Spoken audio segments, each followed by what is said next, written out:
Hello everyone, स्वागत है आप लोगों का अनअकैडमी के इस यूट्यूब चैनल पर, जहां पर हम आपके लिए लाते हैं टॉपर्स। हम आपके लिए लाते हैं ऑफिसर्स जिन्होंने इंडिया के बड़े बड़े एग्जामिनेशंस को क्रैक किया है, जैसे यूपीएससी इंजीनियरिंग सर्विसेज एग्जामिनेशन और गेट एग्जामिनेशन। आज हमारे साथ जो है वो एक लेजेंड है। क्यों लेजेंड है? ये वो सपना है जो एक स्टूडेंट देखता है, एक स्टूडेंट जो हमेशा से एक सपना रखता है कि एक बहुत बड़ा ऑफिसर बनूंगा और ऐसी लाइफ जीऊंगा जहां पर आपके जिम्मेदारी में बहुत सारे लोग होंगे, आपके पास वो रेस्पेक्टेबल जॉब रहेगा। तो जब भी ऐसा कोई एक इंजीनियर सोचता है तो उसके दिमाग में आता है कि यूपीएससी इंजीनियरिंग सर्विसेज दिलाते हैं। तो ऐसे ही हमारे सर हैं, बहुत ही अमेजिंग स्टोरी के साथ, बहुत ही ज्यादा इंस्पिरेशनल स्टोरी के साथ। सर, आपका बहुत बहुत स्वागत है हमारे शो में। और सबसे पहले आप अपना इंट्रोडक्शन दीजिए। मेरा नाम आशीष है। मैंने इंजीनियरिंग सर्विस एग्जाम 2013 और 14 दोनों क्लियर किए थे। 13 में मेरी 51 रैंक आई थी इलेक्ट्रॉनिक्स एंड टेलीकॉम में, और 14 में मेरे को 30th रैंक आया था। पहले मैंने इंडियन नेवी में काम किया था, इंडियन नेवल स्टोर सर्विस जो होता है, 1 साल के लिए। उसके बाद मैंने इंडियन टेलीकॉम सर्विस ज्वाइन किया 2014 के एग्जाम से। तो इस जॉब में मुझे 5 साल हो चुके हैं। 2016 में ज्वाइन किया था, 5 ईयर्स हो चुके हैं। एक बार प्रमोशन भी हो चुका है। अभी मैं असिस्टेंट डायरेक्टर जनरल की पोस्ट पे हूँ, ITS ऑफिसर हूँ, और डिपार्टमेंट ऑफ टेलीकॉम हैदराबाद में पोस्टेड हूँ। आगरा से मैं बिलोंग करता हूँ बेसिकली। हाँ, नहीं सर, आपके पूरी जर्नी को एक एक करके जानना है हम लोगों को। अभी के लिए बस स्टूडेंट्स को ये बताना चाहता हूँ कि सर अपनी जर्नी जो है वो इस तरीके से आपको बताने वाले हैं, समझाने वाले हैं कि आप भी अपने आप को उस चीज पर फील कर पाएंगे, समझ पाएंगे कि सर कर सकते हैं, मैं भी कर सकता हूँ। तो पूरी चीज को हम लोग 2 पार्ट में कन्वर्ट करने वाले हैं। एक जो रहेगा लाइफ एट ITS करके, सारे स्टूडेंट्स को पहले ही बता देता हूँ। एक और पार्ट आएगा सर की तरफ से, जो कि प्रिपरेशन किस तरीके से करना है वो सर बताएंगे। सबसे पहले सर आप अपने बारे में बताइए, अपनी जर्नी बताइए। How you went from a normal student और a person who was working in an MNC, और फिर उसके बाद आप अभी इंजीनियरिंग सर्विसेज ऑफिसर बन गए। 10th क्लास में आई स्कोर 78%, 12th में 87%। तो कभी भी गवर्नमेंट जॉब का तो सोचा ही नहीं था कि गवर्नमेंट जॉब करनी भी है। हमेशा से ये ख्याल था कि सीट्स बहुत कम रहती हैं। हमेशा से प्राइवेट सेक्टर का ही सोचा था कि 20-25 हज़ार की नौकरी लग जाए। TCS है, इन्फोसिस है, ये बहुत सारी कंपनीज हैं जो उठाती हैं कॉलेजेस से। और यही सोच के फिर यूपी टेक्निकल यूनिवर्सिटी में 2005 में Galgotia college of engineering and technology मैंने एडमिशन लिया। कोशिश तो IIT की ही होती है सबकी, बट नहीं हुआ IIT में। इवन AIEEE में मेरी रैंक शायद 28 से 29 हज़ार आई थी। और यूपी में वैसे भी रैंक अगर पीछे हो तो कुछ मिलता नहीं है कॉलेज में, तो ना NIT मिला ना IIT मिला। तो उसके बाद गलगोटिया कॉलेज मिला, अच्छा कॉलेज था, डिसेंट कॉलेज है। 3000 रैंक मेरी UPTU में आई थी, मैंने ज्वाइन कर लिया इलेक्ट्रॉनिक्स एंड कम्युनिकेशन ब्रांच में। उसके बाद फर्स्ट ईयर में पढ़ाई करी, बट सेकेंड थर्ड ईयर आते आते फिर से थोड़ा सा रिलैक्स हो गए। और सबसे इंपॉर्टेंट बात ये है कि इंजीनियरिंग सर्विस हो या कोई भी एग्जाम हो, सेकेंड और थर्ड ईयर ही सबसे ज़्यादा पूछा जाता है। तो सेकेंड और थर्ड ईयर मैंने पूरा मिस किया। पता नहीं क्यों मिस किया, शायद इधर उधर घूमने फिरने में लग गए थे। इतना घूमते भी नहीं थे, बट फोकस कम था, बस पास होने के लिए एग्जाम दे रहे थे, टाइम वेस्ट ज़्यादा होता था। उसके बाद 2 कंपनीज में प्लेसमेंट भी हो गया थर्ड ईयर में आके, सत्यम कंप्यूटर्स और HCL टेक्नोलॉजी। दोनों ने 3 लाख का पैकेज था। अब लगा कि बस लाइफ सेट हो गई, अब कुछ करने की जरूरत नहीं है, आराम से फोर्थ ईयर के बाद ज्वाइन कर लेंगे। सरकारी नौकरी का कोई प्लान नहीं है कहीं पर भी। उसके बाद 2009 में रिसेशन आ गया और दोनों कंपनीज ने ज्वाइनिंग मेरे को नहीं दी। सत्यम की तो डूबने की हालत हो गई, और HCL टेक्नोलॉजीज जो है उसने भी मेरी प्लेसमेंट को डिफर कर दिया। इवन जब मैं पास आउट हुआ था तो मेरे सीनियर्स का भी प्लेसमेंट ज्वाइनिंग नहीं आया था HCL में। तो फिर अब घर पे बैठे बैठे रोना ही आता था कि घर पे क्या कर रहे हैं हम। सब पूछते हैं उस वक्त कि आपका कहाँ प्लेसमेंट हुआ है, और तब थोड़े थोड़े पढ़ना शुरू कर दिया। 4th ईयर में पास आउट होने के बाद थोड़ा थोड़ा पढ़ना शुरू कर दिया, क्योंकि अब लग रहा था कि अब कहाँ जाएंगे। तो 2009 में BSNL का जूनियर टेलीकॉम ऑफिसर का एग्जाम हुआ। 3500 या 3800 वैकेंसीज थी उसके अंदर। उसमें मेरा सिलेक्शन हो गया। उम्मीद नहीं थी, बट उसके अंदर सबसे बड़ा एडवांटेज क्या मिला कि 3 सेक्शंस थे एग्जाम में। First was GK, second was technical and third was technical. Many people who scored more than me were not able to clear the GK cut off. जो 20 नंबर में से 9 नंबर चाहिए थे GK में, उनके तो बाकी में टेक्निकल में हाई मार्क्स थे। बट मैंने तीनों कट ऑफ तीनों जो पार्ट्स थे पेपर के, उसकी कट ऑफ मैंने रीजनेबली क्लियर कर ली। तो मेरा BSNL में हो गया। अहमदाबाद में ज्वाइन किया 2010 में मार्च में। और and I am still very indebted to the government of India कि मुझे एक गवर्नमेंट सेक्टर में मौका मिल गया। जब मेरे को ज़रूरत थी उस समय गवर्नमेंट सेक्टर ने मेरे को मदद करी। तो आई हैव नो कंप्लेंट्स कि मुझे क्या क्या नहीं मिला है देश से, मतलब मैं यही सोचता हूँ nation has done a lot for me. उसके बाद जब ज्वाइन कर लिया तो अब सोच लिया अब तो सरकारी नौकरी लग गई, लोग बधाइयाँ देने लग गए, वाह यार सरकारी नौकरी लग गई तुम्हारी। उसके बाद ज्वाइन करा, करीबन एक हफ्ता ही हुआ था BSNL में, अहमदाबाद में मैंने ज्वाइन किया। रीजनल टेलीकॉम ट्रेनिंग सेंटर होता है BSNL का। एक हफ्ते के बाद ही उन्होंने बोला चलो अभी आपके प्रिंसिपल आने वाले हैं इंस्टीट्यूट के and he will address you, तो सुबह 7 बजे आप असेंबली हॉल में आप असेंबल हो जाइए।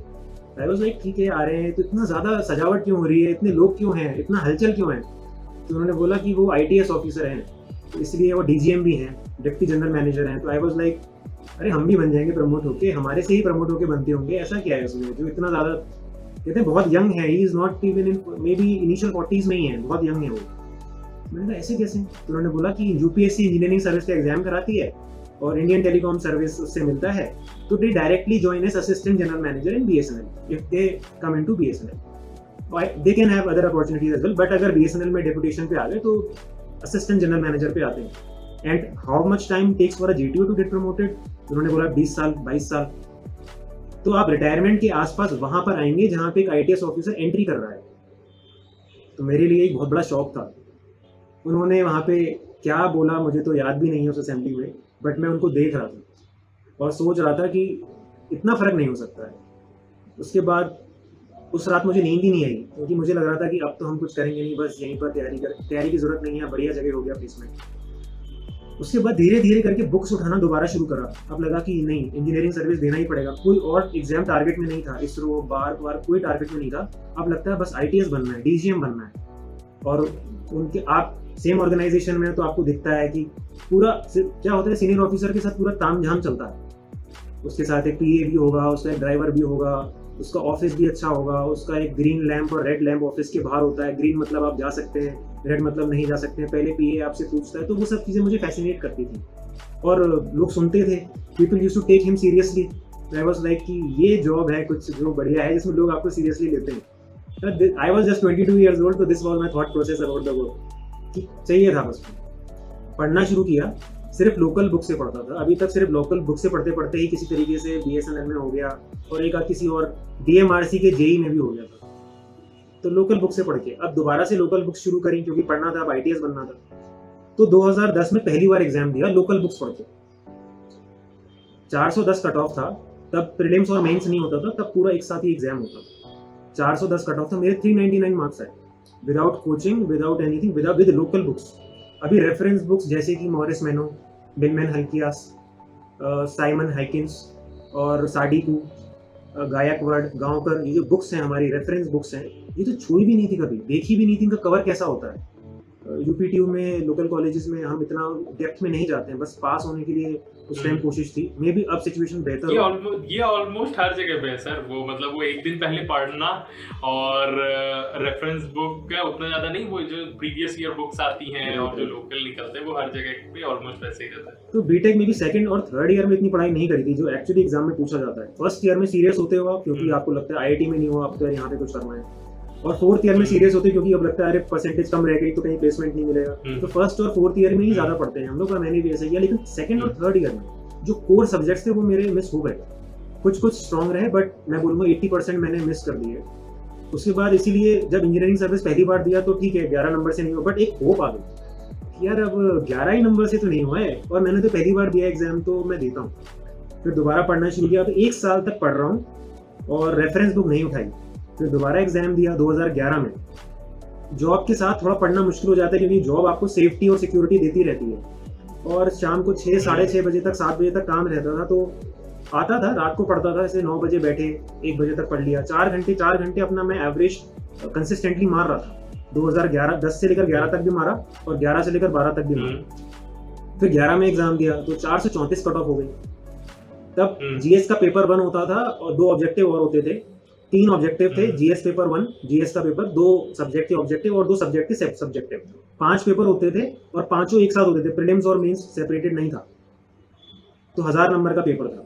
उसके बाद 413 नंबर आए मेरे, 434 कट ऑफ थी, तो 20 नंबर से फिर रह गया। तो अब लग तो रहा था कि कहीं कुछ कमी हो रही है, बट भाई BSNL की सेफ्टी निकलने नहीं दे रही थी अभी। मतलब अगर लग रहा था कि हाँ ठीक है अभी है हमारे पास कुछ, वो आग नहीं आ रही थी अभी। कि नहीं निकलना है, लेकिन अच्छा। लेकिन ऑफिस में रोज रोज डीजीएम्स और जीएम्स को देख के वो आग आती थी, लेकिन घर पे आके वो इंटेंसिटी, वो फोकस, इंटेंसिटी जो चाहते हैं ना हम तैयारी में, वो नहीं आ पा रहा था। ओल्ड पेपर्स करने की कोशिश करता था तो होते नहीं थे, क्योंकि रेफरेंस बुक से ही होते हैं वो ओल्ड पेपर्स, लोकल बुक से ओल्ड पेपर सॉल्व नहीं होते। अब लगता था कि क्वेश्चन आते कहाँ से हैं, मतलब समझ में नहीं आ रही आते कहाँ से। रेफरेंस बुक्स अभी भी नहीं उठा रहा हूँ, और ना मुझे किसी ने बताया, कोई गाइडेंस नहीं थी। अहमदाबाद में कोचिंग ढूंढने की कोशिश करी, कोई कोचिंग नहीं थी, क्योंकि इंजीनियरिंग सर्विस के वहाँ पे एस्पिरेंट्स नहीं होते। गुजरात में ज्यादातर बिजनेस का एक कल्चर है, तो इंजीनियरिंग सर्विस का तो कोई करता ही नहीं है। सिविल सर्विस का थोड़ा बहुत लोग तैयारी करते हैं गुजरात के लोग। अब 2011 में भी एग्जाम में नहीं हुआ, पेरेंट्स पूछ रहे हैं बेटा कब शादी करोगे, कब ये करोगे, कहाँ 50-60 सीटों के लिए अपना जीवन बर्बाद कर रहे हो तुम। ही यूज्ड टू से टू मी कि 50 सीटों के लिए मत करो, एमडी की तैयारी कर लो, एमटेक की तैयारी कर लो, गेट कर लो, ऐसा कुछ कर लो जिसमें थोड़ी सीट्स ज्यादा हो। तो हमने सोचा नहीं, अभी हम इंजीनियरिंग सर्विस ही करेंगे, ये सब एग्जाम नहीं देंगे। फोकस सिर्फ एक ही था, इंजीनियरिंग सर्विस, लेकिन इंटेंसिटी नहीं थी उतनी। 2012 का भी एग्जाम आने वाला था, उस टाइम थोड़ी तैयारी मैंने कर ली। अभी भी रेफरेंस बुक नहीं उठाई है, सबसे बड़ी बात ये है। लोकल बुक्स ही मैं हिंदी में बोलूँ तो चाट रहा हूँ, लोकल बुक्स कर रहा हूँ, बट अभी मैंने रेफरेंस बुक नहीं उठाई है, जो कि इंडिस्पेंसिबल है तैयारी के लिए। गेट का भी मैंने सोचा कि चलो 2012 में जून में एग्जाम है, जनवरी में गेट होता है, 2012 में जनवरी में गेट होता है, तो थोड़ा टेस्ट हो जाएगा कि हमारी कैपेबिलिटी कितनी है, हम कहाँ स्टैंड करते हैं। गेट का एग्जाम दिया, 17 नंबर आया 100 में से। I didn't even qualify. तो फरवरी में मैंने पापा को बोल दिया, पापा ने कहा बेटा क्या रहा गेट में। अब अगर बोल दूंगा 17 नंबर आए हैं, क्वालिफाई नहीं हुआ है गेट मेरा इस पोजीशन पे, जबकि 2009 में बीटेक के साथ 5000 रैंक आई थी, क्वालिफाई हुआ था। तो I lied to him, I told him कि मेरी 700 रैंक आई है। अब मैं ये भूल गया कि गेट वाले घर पे रिपोर्ट कार्ड भेजते हैं, एंड लिटरली ये वो जमाना था जब भेजा करते थे। तो मेरे घर पे रिपोर्ट कार्ड आ गया 1 महीने बाद। तो उन्होंने बोला बेटा तुमने झूठ क्यों बोला। अब मैं बहुत एम्बैरेस फील कर रहा था, तो मैंने बोला पापा ऐसा कुछ पेपर खराब हो गया उस दिन, लेकिन इतना कट ऑफ मेरा पीछे नहीं जाता है इंजीनियरिंग सर्विस में, थोड़ा पास में ही रहता हूँ मैं, कट ऑफ से बहुत दूर नहीं रहता हूँ, ये तो बहुत ही ड्रास्टिक है। तब धीरे दबी हुई आवाज में बोल तो रहा था कि दोनों पेपर अलग होते हैं, कुछ हो गया होगा उस दिन, बट अंदर अंदर लग तो रहा था कि बहुत ज्यादा कम आ गए हैं। 17 नंबर, मतलब आप इंजीनियरिंग सर्विस का सोच रहे हैं और आपको 17 नंबर आए हैं। तो 2-3 रातों नींद ही नहीं आई उस इंसिडेंट के बाद, जब उनको रिपोर्ट कार्ड मिल गया और उन्होंने मुझसे फोन पे बात करी। अब मैंने सोचा कि अब मुझे कोचिंग करनी ही पड़ेगी, क्योंकि अब ना वो हीरा कहते हैं ना, पॉलिश करके ही उसकी वैल्यू बनती है। पत्थर से हीरे बनने वाला काम करना था, तो कोई कोचिंग तो चाहिए। तो दिल्ली की कोई कोचिंग थी, उन्होंने उनसे मैंने बात करी, उन्होंने बोला कि चलो अब हम अहमदाबाद में एक सेंटर खोल रहे हैं मार्च में, 2012 में मार्च में। एग्जाम जून में है या फरवरी लास्ट में वो लोग खोल रहे थे। इवेंचुअली उन्होंने नहीं खोला कि एनरोलमेंट्स ही नहीं, 4 बच्चे हैं, 3 बच्चे हैं, we can not open a centre. तो मैं उनके पास गया, जो वहाँ मैनेजर थे, मैं उनके पैर पड़ गया। मैंने कहा पढ़ा दो, बहुत पास हूँ मैं, लग रहा है कि निकल जाएगा, लेकिन फिनिशिंग नहीं है मेरे सब्जेक्ट्स में, कुछ ना कुछ छूट रहा है। कहते हैं हम कैसे पढ़ाते हैं, पूरा इंस्टीट्यूट चलाना होता है और मैं हेड नहीं हूँ। लेकिन एक सर हैं, वो इसरो में जॉब करते हैं अहमदाबाद में ही, वो ही यहाँ पढ़ाने वाले थे, बट एनरोलमेंट्स नहीं है तो वो नहीं पढ़ा पाएंगे। तो मैंने कहा सर मुझे एड्रेस दो, मैं उनके पास जाता हूँ। तो फिर उन्होंने कहा नहीं वो नहीं पढ़ा पाएंगे आपको, अकेले बच्चे को नहीं पढ़ाएंगे, कम से कम 5 या 10 लोग चाहिए, और उनकी इतनी फीस है। उन्होंने मुझे फीस ही बता दी कुछ, ठीक है फीस ज़्यादा नहीं थी, रीजनेबल थी।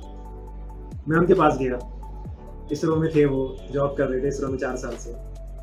फिर मैंने उनको बोला कि अपने पूरा बताया, सर मैं बहुत पास में हूँ, मेरा बार सिलेक्शन नहीं हो रहा है। मैंने कहा मैं पढ़ा तो नहीं पाऊंगा, क्योंकि मैं आपकी बात समझ रहा हूँ कि पढ़ा नहीं पाऊंगा, एक बच्चे को कैसे पढ़ाऊंगा, 2 और हैं, एक बच्चा और है, जयदीप करके एक लड़का था, हम 2 लोग थे। फिर मैंने कहा सर लिटरली मैं, मतलब रुहासी सी आंखें हो गई थी कि बस अब पढ़ा दीजिए आप मुझे। तो उन्होंने बोला कि कहाँ से हुआ। मैंने कहा आगरा से हूँ। पापा क्या करते हैं, जेरोक्स की शॉप है, फोटोकॉपी की शॉप है। तो बोलते हैं मैं भी आगरा से हूँ, और उस शॉप पे मैं अपने कॉलेज के टाइम पे नोट्स कराने जाता था, photostat. And I never knew that man before this incident, but I was meeting him for the first time. तो उन्होंने बोला कि मैं पढ़ाऊंगा आपको, क्योंकि आप मेरे होम टाउन से हो। तो उन्होंने मुझे पढ़ाने के लिए एग्री कर दिया। और उस लड़की, लिटरली सर गूज बम्स आ रहे हैं, मतलब आपकी कहानी मूवी टाइप की है। नहीं बिल्कुल सच्चाई है, और ऐसा ही हुआ था। फिर वो दूसरा बंदा भी तैयार था, 2 लोग हम लोग हो गए। सर ने बोला ये फीस है, इतनी तो मैं लूंगा ही मिनिमम, मेरे को बहुत मेहनत लगेगी पढ़ाने में, और मेरी फैमिली भी है, मुझे थोड़ा सपोर्ट भी करना होता है, मैं मकान बना रहा हूँ, ऐसा ऐसे सर ने बताया। ठीक है, पैसे में कोई प्रॉब्लम नहीं। फिर मैंने कहा सर कब आना है। आप कल से आ जाओ सुबह 5 बजे। कल से आ जाओ सुबह 5 बजे और हमारा 3 दिन का लेक्चर रहेगा हफ्ते में और 3 घंटे का चलेगा। मैंने कहा सर 5 बजे? 5 बजे तो मतलब अंधेरा होता है। बोलते हैं मैं जॉब करता हूँ, मैं साइंटिस्ट हूँ और मेरे को काफ़ी काम रहता है, आपको आना ही पड़ेगा 5 बजे, otherwise I have no time. तो मैंने कहा ठीक है सर मैं आऊँगा। सुबह को 5 बजे गए, लिटरली बाइक पे कुत्ते पीछे पड़ जाते थे रात को, हॉरिबल सीन था, डर लगता था कि अभी काटेंगे, बट जाना था। अब 3 ही महीने थे हमारे पास। मैंने मार्च के फर्स्ट वीक में ज्वाइन कर लिया सर को। सर ने मुझे सारी रेफरेंस बुक्स बता दी, थी मेरे पास बट रखी हुई थी, कभी खोले नहीं थी, धूल खा रही थी। रेफरेंस बुक्स हमने पढ़ना शुरू करा, उन्होंने अपने नोट्स थोड़े बताना शुरू करे। उसके बाद मैंने लिस्ट ऑफ 100 टॉपिक्स बनाए कि जो मेरे वीक हैं, 100 या 60 कुछ टॉपिक्स थे। कहते हैं यही तो वो टॉपिक्स हैं जो रैंक बनाते हैं और नहीं बनाते हैं, आपकी यही वीक है तो यही हमको करने पड़ेंगे, अदरवाइज आपका सिलेक्शन नहीं हो सकता। मैंने कहा ठीक है सर आप मेरा कवर कराइए। और सर मुझे नोट से पढ़ाते थे और मैं घर पे जाके वही चीज़ रेफरेंस बुक से पढ़ता था। तो उसके बाद हमने 3 महीने तक लगातार सुबह 5 बजे का शेड्यूल फॉलो करा। मेरा कोर्स जून के फर्स्ट वीक में खत्म हो गया, सर ने अपनी तरफ से खत्म करा दिया। रेफरेंस बुक्स पहली बार पढ़े 3 महीने में पूरी कर ली, क्योंकि एक बेस तो बना ही हुआ था, रेफरेंस बुक्स पढ़नी थी नहीं से। अब रेफरेंस बुक पढ़ते पढ़ते समझ में आया कि यही तो एग्जाम में क्वेश्चंस आ रहे हैं, यही तो मेंस में पूछ रहे हैं, यही तो प्रीलिम्स में पूछ रहे हैं। लेकिन जब एग्जाम आया 2012 का, तब भी मेरा कोर्स पूरा तो हो गया बट मैंने मॉक टेस्ट तो करे नहीं, मैंने ओल्ड पेपर्स भी नहीं लगा पाया, कुछ नहीं कर पाया। बट मेरा सब्जेक्टिव पता नहीं क्यों शुरू से अच्छा था, क्योंकि यूपी टेक्निकल यूनिवर्सिटी में लिखने की आदत बहुत हो जाती है एग्जाम्स में, तो सब्जेक्टिव मेरे अच्छे जाते थे, थोड़े बहुत रीजनेबली। मेरे ऑब्जेक्टिव से ज़्यादा मार्क्स सब्जेक्टिव में आते थे, पहले भी 10 और 11 में भी। तो 12 में मेरा कट ऑफ नहीं निकला 1 नंबर से, 465 कट ऑफ था और मेरा 464 नंबर आया था। दिल पे लगा दिल पे लगा होगा। तो मेरे को तो रोना सा आ गया पेपर अपना रिजल्ट देख के, जब मार्कशीट लेट आती है। मैंने तो आरटीआई भी कर दिया यूपीएससी में कि मेरे तो ज़्यादा बन रहे हैं ऑब्जेक्टिव में, जो 2-4 नंबर ज़्यादा लग रहे हैं मेरे को। लेकिन फिर उन्होंने मुझे को ओएमआर मार्कशीट मेरी भेजी, जो ओएमआर मैंने बबल किया था ना, उसका फोटो कॉपी उन्होंने मुझे भेजा। और मैंने देखा कि जो मैंने पेपर में टिक लगाए हुए ना, वो मैंने ओएमआर में गोला भरा ही नहीं था, 2 गोले मैंने भरे नहीं थे। तो आप सोचिए कि 2 बबल्स नहीं भरे तो 5/3 और 5/3 तो 3.5 नंबर का फर्क पड़ गया और मेरा कट ऑफ 1 नंबर से नहीं निकला था। लेकिन सब्जेक्टिव में बहुत अच्छे नंबर थे, पहले मैंने 106 थे 200 में से और दूसरे में 112 थे। सब्जेक्टिव मेरा एक्स्ट्राऑर्डिनरी जा रहा था, जबकि सब्जेक्टिव की भी प्रैक्टिस नहीं करी थी। अब सर के पास गए, सर ने बोला एक काम करो, पेपर पूरा सॉल्व करके लेकर आओ, आपने जो करा है सब्जेक्टिव में मैं आपका चेक करूंगा।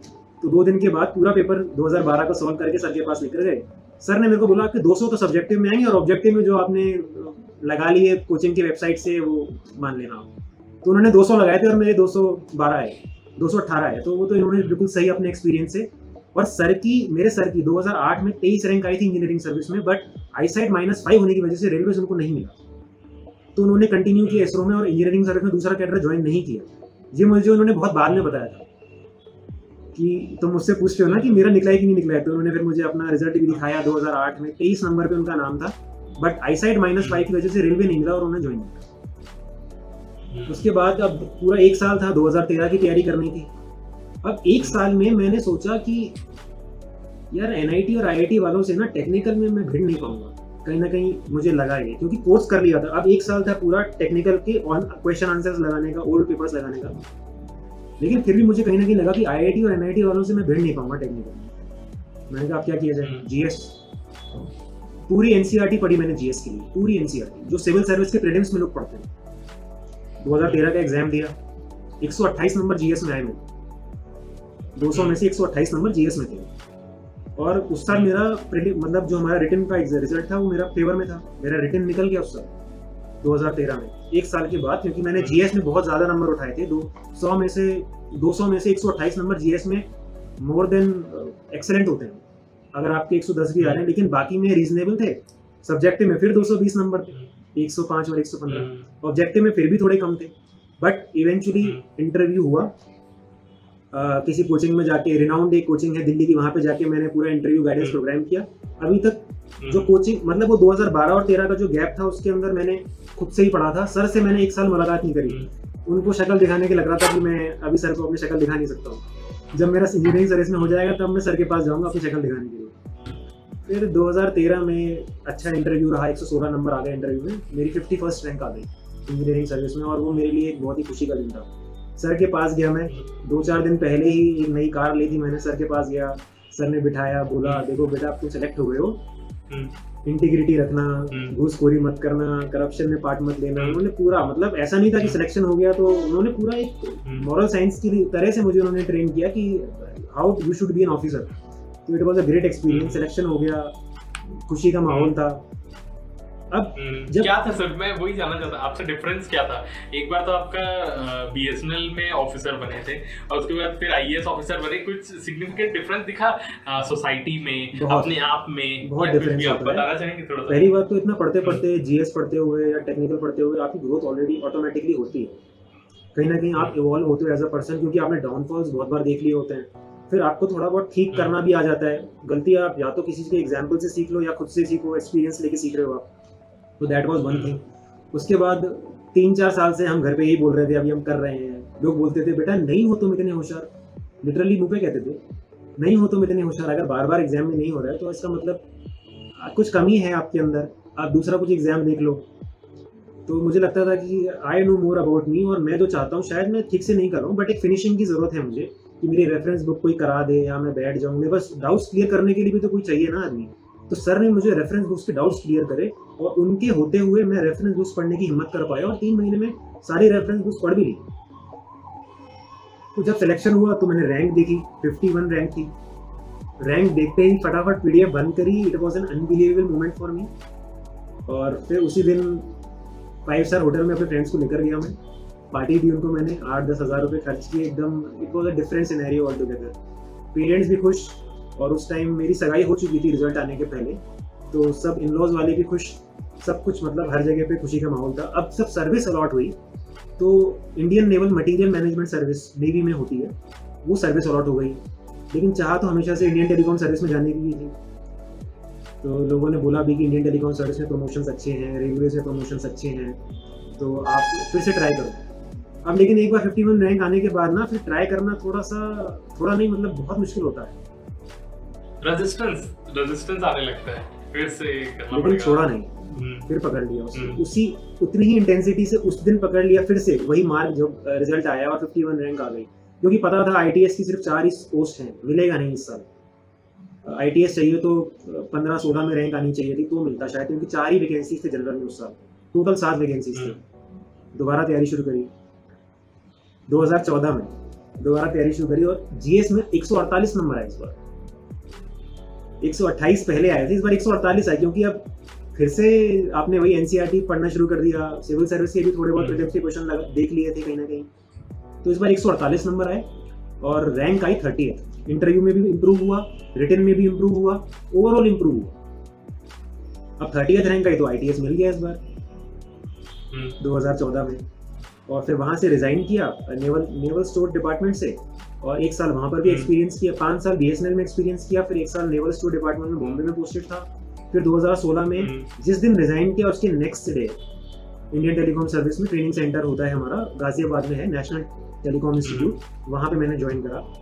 अपने बैचमेट से 1 दिन लेट ज्वाइन किया क्योंकि मुझे रिलीविंग नहीं मिली थी यहीं से, तो वो सब ने 1 दिन पहले ज्वाइन कर लिया था। But it was a dream come true for me कि किसी तरीके से हम कर रहे हैं और हो रहा है। मतलब एक होता है ना कि एफर्ट कर रहे हो।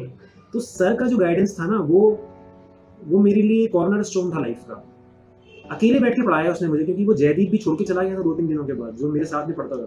तो जैसे आप और हम अभी बैठे हैं ना, मान लीजिए कि वो मेरे बगल में बैठे हुए हैं और मुझे डांट रहे हैं, कैसे कर रहे हो यार, कल समझाया था, आज तुम ऐसे कर रहे हो, इसलिए तुम्हारा नहीं हो रहा है। अब जब एक 23 रैंकर, जो अपने टाइम का 23 रैंकर है, वो मेरे बगल में बैठा और मुझे पर्सनल कोचिंग देगा, तो फिर चीजें होंगी। और आपका भी डेडिकेशन था सर, वही तो बात है। मतलब आपको एक वेल सेटल्ड लाइफ आपको जहाँ पर दिख रहा है, आप अपने आप को देखते हो कि आपके सारे दोस्त एंजॉय कर रहे हैं, वो पार्टी करने जाते होंगे और आप घर में बैठ के पढ़ते रहते होंगे। आपको लोग हमेशा बेवकूफ बोलते होंगे, क्या कर रहा है, घुस जा, वही सर। क्योंकि हम सब इस चीज से गुजरते हैं ना, we are in a society कि लोग हमेशा first they laugh, then they copy, then they say that be like आशीष, है ना, ये सारी चीजें होती है। और सर वो मोमेंट कैसा था? मतलब आप फिर अपने बीएसएनएल वाले को, दोस्तों को बताए होंगे या विजिट किए होंगे, बताया होगा कि मैं आईटीएस ऑफिसर बन गया हूँ करके, तो वो कैसा मोमेंट था? कुछ हुआ था? एक्चुअली मेरे जो रूम पार्टनर्स थे, जब मेरा इंजीनियरिंग सर्विस का रिजल्ट आया था, तो मेरे रूम पार्टनर्स मेरे बीएसएनएल वाले ही साथ में काम करते थे। हम लोगों ने एक फ्लैट किराए पे लिया हुआ था और हम लोग अपने अपने रूम्स में रहते थे। वो लोगों ने मुझे बहुत कोऑपरेट किया, जो मेरे रूम पार्टनर्स थे। वो लोग कभी कॉरिडोर में क्रिकेट खेलते थे तो मेरा डोर बंद कर देते थे कि ये पढ़ रहा है। तो उनके अंदर भी सेंसिटिविटी आ गई थी कि यार ये थोड़ा पागल है इसके लिए, क्योंकि आप बिलीव नहीं करोगे कि स्थिति ये हो गई थी कि मुझे रात को नींद ही नहीं आती थी। पढ़ना है, और वो लोग रात को सो रहे होते तो sometimes I used to see them कि वो सो रहे हैं और मैं सो ही नहीं पा रहा हूँ। फिर वो जो नींद नहीं आती थी क्योंकि एंग्जाइटी थी कि यार हमें भी डीजीएम बनना है, हमें भी आईटीएस बनना है। अब उसको एंग्जाइटी को पूरा करने के लिए क्या करना पड़ेगा? पढ़ना पड़ेगा। फिर पढ़ना शुरू किया, लोकल से रेफरेंस से जीएस भी पढ़ना शुरू करी। फिर सर मिल गए, वो 3 महीने उन्होंने मेरे लाइफ चेंज करा, उसके अंदर ट्रांसफॉर्म किया। चेंज तो छोटा वर्ड है, ट्रांसफॉर्म कर दिया। अपना सिलेक्शन नहीं हुआ उनका, लेकिन उन्होंने मुझे पार कर दिया। उसके बाद आपके mock test, old papers repeated number of times और रेफरेंस बुक्स, ये 3 चीज़ें हैं जो आपको पार लगाती हैं। जैसे जैसे इनके अंदर कहते हैं ना एक्सपर्टीज होती गई, रेफरेंस बुक बार बार पढ़ी तो रैंक इंप्रूव होता चला गया और इंटरव्यू में भी इम्प्रूवमेंट हुआ। और 2014 में तो जब मैंने इंटरव्यू दिया था तो कोई इंटरव्यू क्लासेस नहीं करे थे। फिर वो 13 में ही किया था। 14 में ना मैंने मॉक लगाए, 14 में मैंने सिर्फ ओल्ड पेपर किए थे, क्योंकि अब मुझे 13 के पेपर में समझ में आ गया था कि मॉक से मुझे इतना फर्क नहीं पड़ रहा, ओल्ड पेपर लगाता हूँ। ओल्ड पेपर मतलब आप मुझे रात को 3 बजे भी उठा के पूछेंगे ना कि इसका आंसर क्या है, तो बिना सॉल्व किए आंसर याद हो गए थे। तो वो स्थिति आ गई थी 2014 में। तो और 14 में पहली बार ऐसा हुआ था जब मैंने पूरा पेपर टाइम से 5 मिनट पहले खत्म किए सारे पेपर्स। और 2013 में भी ये हुआ था कि थोड़ा थोड़ा छूट जा रहा था, 2 4 5 क्वेश्चन रह जा रहे थे। असर्शन रीजन के क्वेश्चन आते हैं अगर आपने देखे हो तो मैंने 2011 में दिया था, 12 में दिया था, 10 में दिया था। असर्शन रीजन हिलते नहीं है, क्वेश्चन कठिन होते हैं, लेकिन मैंने सब में देखा था कि यूपीएससी के आंसर की में ज्यादातर के आंसर ए होते हैं। तो मैंने 2013 में क्या करा, अब वो 10 क्वेश्चन बच रहे थे, मैंने सब में ए मार्क कर दिया। 5 सही हो गए, 5 गलत हो गए, मुझे 5+ मिला। तो बड़ा मीन की रिस्क लिया और रिस्क पे ऑफ किया। लेकिन 14 में तो मैंने असर्शन रीजन भी सॉल्व की। 14 में मैंने ए मार्क नहीं किया, असर्शन रीजन मैंने सॉल्व किया और मैं सॉल्व कर पा रहा था। मैंने 6 असर्शन रीजन सॉल्व किए तो 6 के 6 सही थे और 6 के 6 जो है वो मैंने लॉजिक से करे थे। तो 13 और 14 में और फर्क आया। तो आई थिंक ये आपके ना सर ट्रिक्स जो है ना, मैं ये ना पूरा आपसे प्रिपरेशन जानना चाहता हूँ सर। प्रीलिम्स कैसे करते हैं, मेंस कैसे करते हैं, इंटरव्यू कैसे करते हैं, थोड़ी देर के बाद। पर मैं अभी ये जानना चाहता हूँ ना कि आप फिर आईटीएस में गए, आपकी ट्रेनिंग में क्या होता है? सबसे पहले आप मुझे ये बताइए कि आप जब वहाँ पहुँचते हैं फिर उसके बाद जॉब रोल वगैरह पे जाएंगे। देखो अभी आप ये बताइए। हमारी सर्विस इंडियन टेलीकॉम सर्विस है। पहली बात तो इंजीनियरिंग सर्विस के जो एस्पिरेंट्स हैं और जो लोग हैं, कॉमन पब्लिक है, उनको ये नहीं पता है कि इंजीनियरिंग सर्विस के थ्रू भी जो लोग आते हैं वो सिविल सर्वेंट्स भी होते हैं। हम लोगों को सेंट्रल सिविल सर्विसेज ही बोला जाता है। आप टेक्निकल इंजीनियरिंग सर्विस के थ्रू आते हैं और नॉन टेक्निकल सिविल सर्विस के थ्रू आते हैं। बट अगर आप इंडियन फॉरेन सर्विस की बात करें या इंडियन रेवेन्यू सर्विस की बात करें या Indian audit and account service की बात करें या रेलवे सर्विसेज की बात करें या टेलीकॉम की बात करें, we all are central civil service group A. अगर किसी डेपुटेशन पे वैकेंसी आती है तो वो इक्वली अवेलेबल होती है, आप इंजीनियरिंग सर्विस से हो या सिविल सर्विसेज से आए। तो पहले तो ये पता होना चाहिए कि आप एक सिविल सर्वेंट हैं और आप सिविल सर्विसेज में हैं। इंजीनियरिंग सर्विस तो सिर्फ नाम है, बट एक्चुअली यू आर, हमारे लिए जो रूल्स हैं सेंट्रल सिविल सर्विसेज रूल्स हमारे पे लागू होते हैं। एक आईआरएस ऑफिसर के ऊपर भी वही लागू है, एक फॉरेन सर्विस के ऊपर भी वही लागू है, हमारे पर भी सेम रूल्स है। तो हम भी सिविल सर्वेंट हैं, ग्रुप ए सर्विसेज है, गैजेटेड पोस्ट है। जब मैंने ज्वाइन करा तो हमारा सर्विस है इंडियन टेलीकॉम सर्विस। अब टेलीकॉम में जो भी आता है इंडिया में, जो आप टेलीकॉम मार्केट देख रहे हैं, प्राइवेट ऑपरेटर्स हैं, इंटरनेट सर्विस प्रोवाइडर्स हैं, जितने भी ये टेलीकॉम सर्विस प्रोवाइडर्स या इंटरनेट सर्विस प्रोवाइडर्स हैं, ये लोग डिपार्टमेंट ऑफ टेलीकॉम, जो कि मिनिस्ट्री ऑफ कम्युनिकेशंस के अंडर आता है, उससे लाइसेंस लेते हैं अपना काम करने के लिए, अपना बिजनेस करने के लिए। एक बार लाइसेंस आपने दिया, ये लाइसेंस 10 साल के लिए होता है और उन लाइसेंस में कुछ ऑब्लिगेशंस होते हैं, वोडाफोन पे, जियो पे, बीएसएनएल पे। तो अगर मैं डिपार्टमेंट ऑफ टेलीकॉम में हूँ और आईटीएस ऑफिसर हूँ तो मेरा सिर्फ बीएसएनएल से लेना देना नहीं है। बीएसएनएल अलग है, डिपार्टमेंट ऑफ टेलीकॉम अलग है। बीएसएनएल एक पीएसयू है, एमटीएनएल एक पीएसयू है जो डिपार्टमेंट ऑफ टेलीकॉम के नीचे संचालित होती है। बट दोनों बॉडीज अलग हैं। अगर कोई आईटीएस ऑफिसर बीएसएनएल में काम कर रहा है, मतलब वो पेरेंट तो उसका डीओटी ही है, डिपार्टमेंट ऑफ टेलीकॉम ही है, बट वो डेपुटेशन पे वहां पे गिरा है कुछ ब्रीफ पीरियड के लिए, 4 साल 5 साल, उसके बाद वो वापस अपने पेरेंट के अंडर में आ जाएगा। जैसे कई ऑफिसर्स हैं डेपुटेशन में पीएसयूज में जाते हैं, सिमिलरली बीएसएनएल हमारे लिए एक पीएसयू है, एमटीएनएल हमारे लिए पीएसयू है, और भी और सारे पीएसयूज हैं। टीआरएआई में भी लोग, वो तो एक रेगुलेटरी अथॉरिटी है, बट टीआरएआई में भी लोग, आप जितने भी टेलीकॉम सर्विसेज हैं उन सबको रेगुलेट करने का आपके ऊपर रहता है। एग्जैक्टली। हम फील्ड यूनिट में हैं, जैसे मैं हैदराबाद पोस्टेड हूँ, हैदराबाद फील्ड यूनिट है। तो जो भी लाइसेंस इन लोगों ने लिया है तो इसकी एक ऑब्लिगेशन होता है कि लाइसेंस लेने के बाद हम इतना इतना एरिया कवर करेंगे, यहाँ पे कवरेज देंगे। और ऐसा नहीं कि लाइसेंस लेने के बाद वो उसके ऊपर बैठ जाएं, यूज़ नहीं करें, क्योंकि लाइसेंस जो है और रिसोर्स है वो क्रूशल, आपका क्रिटिकल रिसोर्स है। उसको इनको एक समय के अंदर ही यूटिलाइज करना होता है, इतने कनेक्शन देने होते हैं, रोल आउट करना होता है। जैसे कि EMF रेडिएशन जो टावर से निकलता है वो हमारा डिपार्टमेंट ही चेक करता है, ऑडिट होता है EMF रेडिएशन का। आप तक कितना रेडिएशन का पावर पहुंच रहा है, that is checked by department of telecom. उसके अलावा कभी कभी ये जो एनफोर्समेंट, लॉ एनफोर्समेंट एजेंसीज हैं, पुलिस है, एनफोर्समेंट डायरेक्टरेट है, अलग अलग एजेंसीज हैं, टेलीकॉम सर्विस प्रोवाइडर्स से या इंटरनेट सर्विस प्रोवाइडर्स से इनका इंटरेक्शन रहता ही है इन्वेस्टिगेशन के लिए। कभी कभी कुछ अगर डिस्प्यूट है, कोई प्रॉब्लम है, तो हम लोग टेक्निकल इंटरफेस की तरह काम करते हैं between service providers and law enforcement agencies. तो सारे लॉ एनफोर्समेंट एजेंसीज हमारे साथ लिंक में रहते हैं, IPS ऑफिसर्स हैं, अलग अलग कैडर्स के लोग हैं, तो अच्छा इंटरेक्शन रहता है उनके साथ। तो एक हेल्दी नेटवर्किंग बनाना बहुत ज़रूरी है ग्रुप ए में आने के बाद। ज़रूरी ये नहीं कि आप उनसे काम लेना चाहते हो, बट एक ये कि आपको जानता हो सामने वाला, आप भी उनको जानते हो, एक दूसरे का काम समझते हो, रिस्पेक्ट करिए एक दूसरे की। अलग अलग डिपार्टमेंट्स में लोग काम करते हैं, बट आप हैं तो सिविल सर्वेंट ही।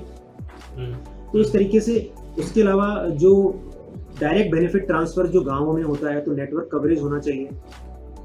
जो लोगों को आधार के ऊपर कुछ सब्सिडी मिलती है गाँवों में, डायरेक्ट बेनिफिट ट्रांसफर, तो नेटवर्क चेक करना वो भी हमारा काम है। क्वालिटी ऑफ नेटवर्क हमारा काम है। कॉल ड्रॉप हम लोग देखते हैं। मोबाइल टावर रेडिएशन का मैं बता ही चुका हूँ। उसके अलावा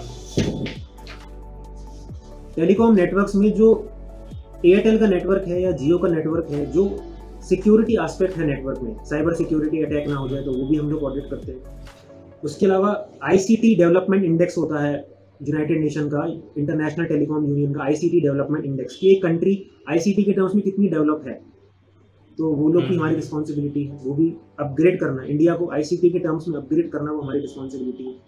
टेलीकॉम डिजास्टर और नेचुरल डिजास्टर कैलेमिटीज के टाइम पे भी चालू रहे, वो भी हम देखते हैं। आपने कस्टमर एप्लीकेशन फॉर्म भरवा दिया, सिम कार्ड दे दिया, वो रूल्स के तहत दिया है कि ऐसे ही दे दिया बिना आधार कार्ड के, वो सब भी हम वेरीफाई करते हैं। तो टेलीकॉम सेक्टर जैसा आज है, उसके अंदर डिपार्टमेंट ऑफ टेलीकॉम और इंडियन टेलीकॉम सर्विस के ऑफिसर्स का बहुत बड़ा रोल है। और हम लोग जो ट्रेनिंग होती है हमारी 2 साल की होती है, उसके अंदर करीबन 8 महीने का फील्ड ट्रेनिंग होता है और बाकी 1 साल और 3 या 4 महीने का हमारा क्लासरूम ट्रेनिंग होता है। क्लासरूम ट्रेनिंग में 3G, 4G, 5G, ब्रॉडबैंड, ये सब जो हमारे टेलीकॉम टेक्नोलॉजी है इनके बारे में बताया जाता है। DOT की वर्किंग के बारे में बताया जाता है। फिर फील्ड यूनिट्स होती हैं, जैसे मैं आज यहाँ पोस्टेड हूँ, तो पहले कभी यहाँ फील्ड विजिट के लिए 2 हफ्ते के लिए या 3 हफ्ते के लिए भी आ चुका हूँ। अलग अलग डिपार्टमेंट्स में हमारी ट्रेनिंग्स होती हैं, जो हमारे सिस्टर डिपार्टमेंट्स हैं, जहाँ पे हमें काम करना पड़ सकता है। जैसे BSNL में हो गई, TRAI में हो गई, प्रेसिडेंट और वाइस प्रेसिडेंट से भी हमारा मीट हुआ था, तो that was a very proud moment. तो उसके अलावा मिनिस्टर ऑफ कम्युनिकेशन से भी उस समय हमारा मीट हुआ था। तो अगर जैसे ही आप सर्विस में आते हैं ना, तो आपको एकदम माहौल चेंज मिलेगा। आपका जो है ना, अगर आप अपने आप को जहाँ देखना चाहते हैं और आप अपने आप को सिविल सर्वेंट समझते हैं, वो रिस्पॉन्सिबिलिटी समझते हैं, तो आपको सिस्टम जो है ना पूरी हेल्प करेगा वो जीने में, वो एक्सपीरियंस को जीने में जो आप देख रहे थे। अगर आप नहीं समझ रहे हो अपने आप को एज एन ऑफिसर, तो फिर वो आपकी कमी हो जाएगी। लेकिन अगर आपको लगता है कि आप एक सिविल सर्वेंट हैं, आपके ऊपर लोगों की जिम्मेदारी है डायरेक्टली या इनडायरेक्टली। अगर मैं मोबाइल टावर का रेडिएशन चेक कर रहा हूँ, तो वो अपने लिए नहीं कर रहा हूँ, वो पब्लिक एट लार्ज के लिए किया जा रहा है। अब उसके लिए ज़रूरी नहीं है कि मेरा पब्लिक से इंटरेक्शन हो, और हम तो आजकल ई-गवर्नेंस में ही जा रहे हैं ना, तो जितना कम इंटरेक्शन हो पब्लिक से उतना अच्छा है। आज से 30 साल पहले एक लैंडलाइन फ़ोन लगवाने के लिए 2 साल का वेटिंग होता था। BSNL की सिम खरीदने के लिए लोग जुगाड़ लगाते थे, लेजिस्लेटर्स से जुगाड़ लगाते थे, ऑफिसर्स के लिए प्लीड करते थे। आज वो सिस्टम पूरा बढ़िया है और आप घर बैठे बैठे ले लेते हो। तो आई थिंक ये डेवलपमेंट हुआ है, ये एक इवॉल्व हुआ है सिस्टम। और वही तो हम चाहते हैं कि हमारे पेरेंट्स को बेचारों को टेलीफोन बिल लाइन में लग के जमा करना पड़ता था, अब वो सब नहीं है। आज आपके पास चॉइस है, सिर्फ BSNL सर्विस प्रोवाइडर नहीं है कि अरे GTO साहब से प्लीड कर लो हमारा कनेक्शन ठीक कर दें, SD साहब से ठीक कर दो। 4 ऑपरेटर्स हैं जो आपको बढ़िया प्रोवाइड करते हो, उनसे लीजिए। तो मिनिमम गवर्नमेंट और मैक्सिमम गवर्नेंस का जो व्यू है वो आई थिंक हम लोग पूरा करते हैं अच्छी तरीके से। और पब्लिक गवर्नमेंट टू सिटीजन जो इंटरेक्शन है वो जितना कम हो उतना अच्छा है। आपको घर बैठे जो सुविधा मिल सकती है, आपने हमारे एक हमारा पोर्टल है जहाँ पे आप जाइए, आपको लगता है कि आपके टावर, आसपास का टावर है, उसका रेडिएशन ज़्यादा है, तो हम आपके यहाँ पे आके चेक करेंगे। उसका जितना रेडिएशन लिमिट में है 4,000 रुपये उसकी फीस है। तो इस तरीके की सर्विसेज भी हैं। आपको हमारे ऑफिस आने की ज़रूरत नहीं है, आपको बस ऑनलाइन में सारी फैसिलिटीज़ मिल जाएंगी। तो ये हमारा काम है बेसिकली। और इसी चीज़ से रिलेटेड ट्रेनिंग हमारी 2 साल हुई, फील्ड ट्रेनिंग हुई, क्लासरूम ट्रेनिंग हुई, और 2 साल के बाद हमारी पोस्टिंग होती है। ट्रेनिंग हमारी गाजियाबाद में होती है, हमारा सेंटर वहीं पर है, नेशनल टेलीकॉम इंस्टीट्यूट। और फील्ड ट्रेनिंग हमारी अलग अलग जगहों पर हुई। कम से कम 6 या 7 शहर हमने इंडिया में हमने घूमे होंगे। अब जूनियर बैचेस के लिए फॉरेन ट्रेनिंग्स भी शुरू हो गई हैं, बट कोविड की वजह से वो हो नहीं पाई हैं। बट 2019 के बैच से वो मॉस्को या फिर कहीं फ्रांस जाने का उनका हो रहा है, तो जाएंगे। अरे वाह वाह। मतलब वही है कि इतनी सारी जिम्मेदारियां हैं जो हम लोग कई सारी चीज़ों को जो हम लोग टीवी पे देखते हैं, न्यूज़ में देखते हैं, वो सारे तो हैं ही। इसके बाद भी बहुत सारी जिम्मेदारियां होती है जो एक टेलीकॉम ऑफिसर को संभालना पड़ता है इस लेवल पे जाके। और वो जो आप देखा करते थे अपने ऑफिस के बाहर की डीजीएम साहब आए हैं, उनके साथ जो फोर्स आती थी, जो पावर रेस्पेक्ट वो सब तो आप एक्सपीरियंस करते ही हैं। आप बीएसएनएल में अगर पोस्ट होंगे तो क्योंकि वो ऑपरेशनल यूनिट है तो वहाँ पे आज भी आपको सब कुछ मिलेगा। बट क्योंकि अभी आप डिपार्टमेंट में पोस्टेड हैं तो यहाँ पर उस तरीके का मतलब आपको उतना स्टाफ नहीं होता है, लिमिटेड स्टाफ होता है, क्योंकि ऑपरेशनल वर्क नहीं है ना, सारा का सारा आपको सुपरविजन का वर्क है। तो जहाँ पर ऑपरेशनल वर्क है आप वहाँ जाएंगे तो आपको पूरा स्टाफ ज़्यादा होगा, बट जितना रिक्वायरमेंट है उतना होता है। और आई थिंक जितना हम कम एक्सपेंडिचर में काम कर सकें गवर्नमेंट डिपार्टमेंट्स में उतना अच्छा। अच्छा तो सर जैसे जी सर, और जैसे अगर यहाँ पर जो एक स्टूडेंट के लिए कभी कभी उनका एक अट्रैक्टिव पोर्शन रहता है कि क्या क्या चीज़ें मिलती हैं, वो सारी चीज़ें आप बता सकते हैं क्या? कि मतलब आप ज्वाइन करोगे तो आपको क्या रहने का मिलेगा, क्या क्या एक्स्ट्रा फैसिलिटीज इनसे? देखो पहले तो मैं सैलरी बता देता हूँ। अगर आप मेरी बात करो, मुझे 5 साल सर्विस में हुए हैं तो मुझे 80,000 इन हैंड मिलता है after cutting everything, deduction of the provident fund, NPS जो भी होता है, उसके अलावा इनकम टैक्स भी आप हटा दीजिए, एचआरए भी मुझे गवर्नमेंट क्वार्टर्स मिला हुआ है, सब कुछ काटने के बाद 80,000 मुझे इन हैंड मिल रहा है, 78-80 मिल जाता है। तो I think it's not a bad deal. Hyderabad जैसे शहर में सब क्वार्टर्स लेने के बाद, क्वार्टर्स भी अच्छे मिले हुए हैं, अच्छे एरिया में मिला हुआ है। हैदराबाद में एक बंजारा हिल्स करके एरिया है, बहुत फेमस एरिया है, सारे सेलिब्रिटीज और मिनिस्टर्स नहीं रहते हैं, वहाँ पर क्वार्टर्स मिले हुए हैं। 27 या 2800 स्क्वायर फीट का क्वार्टर है, तो बहुत सफिशिएंट है। ऑफिशियल वर्क के लिए गाड़ी मिली हुई है, ऑफिस से आपको कहीं पर भी जाना है, किसी रेड में जाना है, पुलिस के साथ कुछ काम है, किसी अधिकारी से मिलने के लिए जाना है, काम से जाना है, तो आपको गाड़ी मिलती है। बाई चांस किसी के पास गाड़ी नहीं है, कुछ बात है, तो आप ओला यूज करिए, आपको रिइंबर्स हो जाएगा। ऐसा कुछ भी नहीं है कि एज एन ऑफिसर आपके पास रिसोर्स नहीं है, गाड़ी मिलेगी आपको। कुछ प्रॉब्लम है, इंट्रिकेट सिचुएशन है, तो फिर आप कुछ भी यूज कर सकते हैं, आपको रिइंबर्स हो जाएगा। उसके अलावा एलटीसी और ये सब रिक्वायर जो नॉर्मल फैसिलिटीज हैं वो तो होता ही है। बेसिकली लोगों का गाड़ी और मकान में इंटरेस्ट ज्यादा रहता है, गाड़ी मिलती है कि नहीं और मकान मिलता है कि नहीं, तो depending upon your work, depending upon the department थोड़ा अलग अलग रहता है। बट अगर आप एक बार ऑफिस आते हैं, आपको काम से जाना है, तो आपके लिए गाड़ी अवेलेबल है। पर्सनल यूज के लिए मैं बिल्कुल रिकमेंड नहीं करता हूँ, वो क्राइम है, करप्शन जैसा है वो। पर्सनल यूज के लिए गाड़ी इस्तेमाल मत करिए, और बाकी अगर आपको ऑफिशियल यूज के लिए तो आराम से आप यूज कर सकते हैं, गाड़ी अवेलेबल। अच्छा और जैसे अगर और बताइए सर, बताइए। और उसके अलावा सैलरी वाइज आई थिंक बहुत कम सैलरी भी नहीं है, बढ़िया सैलरी है। अगर आपके खर्चे हिसाब से हैं, रीजनेबल हैं, तो आपको सैलरी वाइज भी दिक्कत नहीं होगी। उसके अलावा न्यूज़पेपर रीइंबर्समेंट मिलता है, मोबाइल फोन रीइंबर्समेंट मिलता है, छोटे छोटे खर्चे तो ये आपके पूरे हो ही जाते हैं। ये ओवर एंड अबव सैलरी बता रहा हूँ। और रेस्पेक्ट तो अलग ही है सर, जो पैसे से भी ना मिले, है ना, कि आप कहीं ऐसे करोड़पति भी होते हैं, पर आपका जहाँ पर जाना हो जाता होगा वहाँ तो लोग ऐसे उमड़ जाते होंगे कि डीजीएम साहब है ऐसे करके। क्या होता है कि आप जब बाहर जाते हैं ना, तो आप सोच के चलिए आप आशीष चुग नहीं जा रहे हैं, आप आशीष चुग आईटीएस जा रहे हैं। आपको ये समझना है, आप अकेले आईटीएस नहीं है, आपके साथ पूरा कैडर जा रहा है, आप उनका फेस हो। किसी भी दूसरे डिपार्टमेंट में आप जाते हैं तो आपका ड्रेसिंग सेंस बढ़िया होना चाहिए। चप्पल सैंडल पहन के भी कुछ लोग आते हैं, कुछ ऑफिसर्स आते हैं, मेरे को बिल्कुल पसंद नहीं होता है। But what I mean to say, इसकी जब आप कहीं पर भी जा रहे हैं, रिप्रेजेंट कर रहे हो आप अपने डिपार्टमेंट को, अरे वो तो ऐसे ही होते हैं, जो सरकारी नौकरी का लोगों ने ऐसे ही होते हैं बना के रखा हुआ है। तो मुझे देख के वो बोलते हैं कि आप प्राइवेट से हो गया, तो they see my ID card and they say कि नहीं आप तो सरकारी ही हो। तो परसेप्शन वैसा बन गया, तो वो हमें यंग ऑफिसर्स को चेंज करना है। क्योंकि आप अगर ठीक से जाते हैं, आपका एक एटीट्यूड बेहतर है, आप अपनी रिस्पॉन्सिबिलिटी समझते हैं, तो आपकी क्वालिटी ऑफ वर्क दिखती है। आपको बोलना नहीं पड़ता है कि मैं यहाँ से आया हूँ, वहाँ से आया हूँ। लोग आपकी बात से समझते हैं कि आपके अंदर कुछ है, आपकी बात को सीरियसली लेंगे। यही तो आप चाहते हो, आप कहीं जाओ तो आपकी बात को सीरियसली लिया जाए। तो सीरियसली लेने के लिए मेहनत करनी पड़ती है। आप ऑफिसर बन गए हैं तो जरूरी नहीं है कि सीरियसली लिया जाएगा, उसके बाद बहुत काम होता है, आपको ग्रूम होना पड़ता है। आपको 2-3 साल लगते हैं ऑफिसर बनने में, सिलेक्शन और 2 साल 3 साल के बाद के अधिकारी में बहुत फर्क होता है। आपका ग्रूमिंग प्रोसेस चलता है, 2 साल आपकी ट्रेनिंग हो रही है, उसके बाद आपने एक्चुअल ज्वाइन करते हो, तो it's a long process. Officer बनते हो आप, टाइम लगता है उसके अंदर। कंपोजर जो चाहिए। बहुत अच्छी चीज कही सर, बहुत मतलब ये ऐसी बातें आप कह रहे हैं ना जो खुद आप जब एक्सपीरियंस करते हो तब समझते हो। आज मैं वो डिफरेंस खुद फील कर पा रहा हूँ कि ऐसा होता है। अच्छा सर, एक और बात अगर हम लोग देखें कि अगर कोई एस्पिरेंट सोचता है कि मैं अभी ज्वाइन करूंगा तो मैं कहाँ तक पहुंच सकता हूँ, इसके बारे में बताएंगे क्या? कब किस पोस्ट पे ज्वाइन करते हैं और कहाँ तक जा सकते हैं अपने पूरे? आप अगर इंडियन टेलीकॉम सर्विस की बात करूंगा, मैं बाकी सर्विसेज की बात नहीं करूंगा, सिर्फ इंडियन टेलीकॉम सर्विस की बात कर रहा हूँ। अगर आप 30 साल की उम्र में भी एग्जाम निकालते हैं, लास्ट अटेम्प्ट में भी आपने एग्जाम निकाला, आपने 32 साल की उम्र में ज्वाइन किया, तो आपके पास 28 साल की नौकरी बची है। 28 साल में भी आप ज्वाइंट सेक्रेटरी लेवल, जो यहाँ पे डिप्टी डायरेक्टर जनरल बोलते हैं, आप पहुंच जाएंगे, आप वहाँ रिटायर होंगे, यानी कि प्रीटी डिसेंट, नॉट बैड। आप अगर 32 की उम्र में भी ज्वाइन करते हैं तो 53, 52, 53, 54 की एज में आप उस रैंक पे पहुंच जाएंगे। उसको सीनियर एडमिनिस्ट्रेटिव ग्रेड बोला जाता है, जो पुलिस में आईजी लेवल है और आईएएस में ज्वाइंट सेक्रेटरी लेवल है। तो यहाँ पर वो एक इक्विवेलेंट ग्रेड आपको मिल जाएगा। आप 6 साल उस लेवल पे रह के रिटायर होंगे, तो बहुत अच्छी पोस्ट है। और अगर रेलवेज की बात करें तो चीफ इंजीनियर जो रेलवेज में होता है, it's a pretty decent post. अगर आप 20-22 साल में आपको कोई सीनियर एडमिनिस्ट्रेटिव ग्रेड सर्विस दे रही है तो that is worth respecting and worth taking. तो आपको कैरियर के बारे में सोचना ही नहीं है।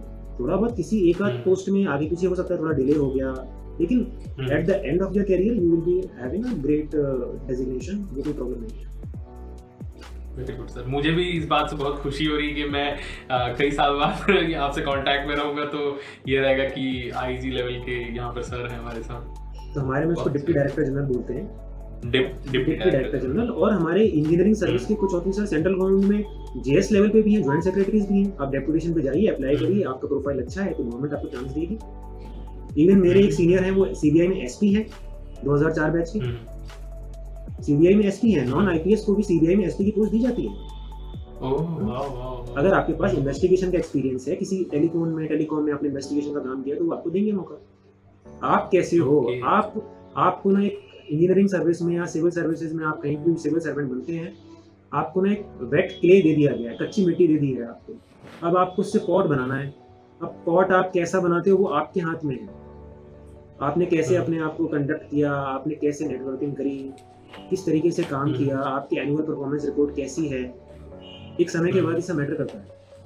आप कैसे ग्रूम हुए थे, तो वो सब चीज़ें मैटर करेंगी। और गवर्नमेंट, अगर आप अच्छे हो तो गवर्नमेंट आपको अच्छे से अच्छी पोस्ट देगी, जो सबको नहीं मिलेगी आपको देगी।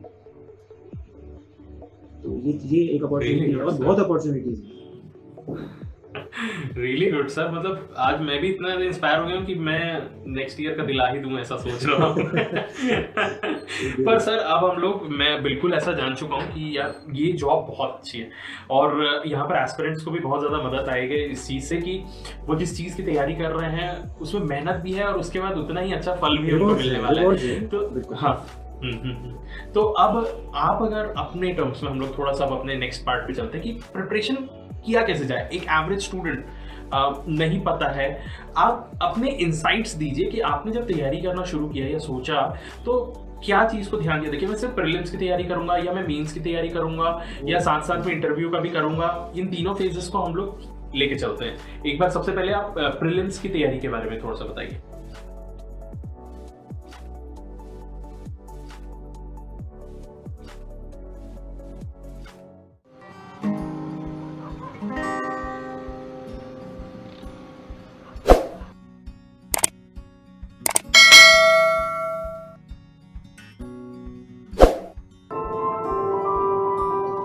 It's time to experience something glorious. Unacademy Combat. Compete, crack, conquer. A challenging GATE contest engineered to give you an experience like none other. Where you put your knowledge to test. And battle it out with the best. To bring out the best in you, Unacademy Combat is the most competitive, gamified contest for GATE till date, with the best of the questions by best educators. with detailed video solutions from top educators right after each contest. Combat live with peers to get real-time rankings and win big. Participate in every contest to improve your ratings.